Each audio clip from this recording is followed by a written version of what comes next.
Assalamu alaikum wa rahmatullahi wa barakatuh. Today I'll be talking about Abdul Rahman bin Awf radiallahu anhu and his character.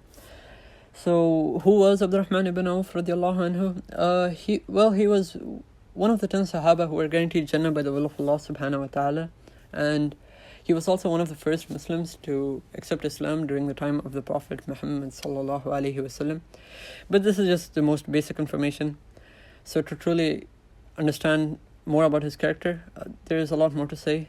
For example, when migrating to Medina, Abdul Rahman bin Awf radiallahu anhu had no money, so much so that upon arriving in Medina, the Prophet Muhammad sallallahu alaihi wasallam took Sa'd bin Rabi' radiallahu anhu and formed a bond between the two. Sa'd bin Rabi' radiallahu anhu actually offered Abdul Rahman bin Awf radiallahu anhu half of his wealth and one of his wives, because Sa'd bin Rabi' radiallahu anhu had two wives, and he was the richest person in Medina at the time. So half of his wealth was a lot of money. But Abdul Rahman bin Awf radiallahu anhu politely declined the offer and simply asked the directions to the market. This is because Abdul Rahman ibn Awf radiallahu anhu was a businessman, and he was a really successful one. Gradually over time, he accumulated so much wealth that he got married to 4 wives, and he owned hundreds of cattle. And the Prophet Muhammad sallallahu alaihi wasallam made dua for Abdul Rahman ibn Awf radiallahu anhu for barakah in his wealth, and that's when his wealth and business success really took off. Abdul Rahman ibn Awf radiallahu anhu even stated that if he lifted a stone, he expected to find gold or silver underneath it.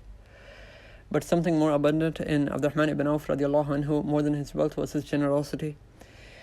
According to a few sources, during times of battle, donations were needed, and Abu Bakr radiallahu anhu supposedly gave away all of his wealth, while Umar radiallahu anhu gave away half of his wealth. However, this was still not enough. Then came Abdul Rahman ibn Awf radiallahu anhu, and he donated a bag full of gold. The donation was so great that Umar radiallahu anhu even thought that this might be some sort of expiation from him.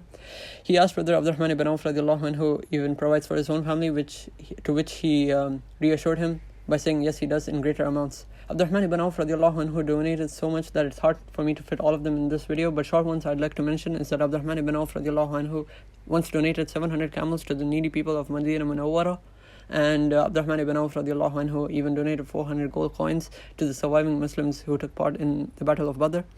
It is also said that he radiallahu anhu left behind roughly 80,000 gold coins for each of his wives and hundreds of cattle in his will. And there are many more donations that he's made, but as a friendly reminder, please do your own research, as I could have said some things that were wrong.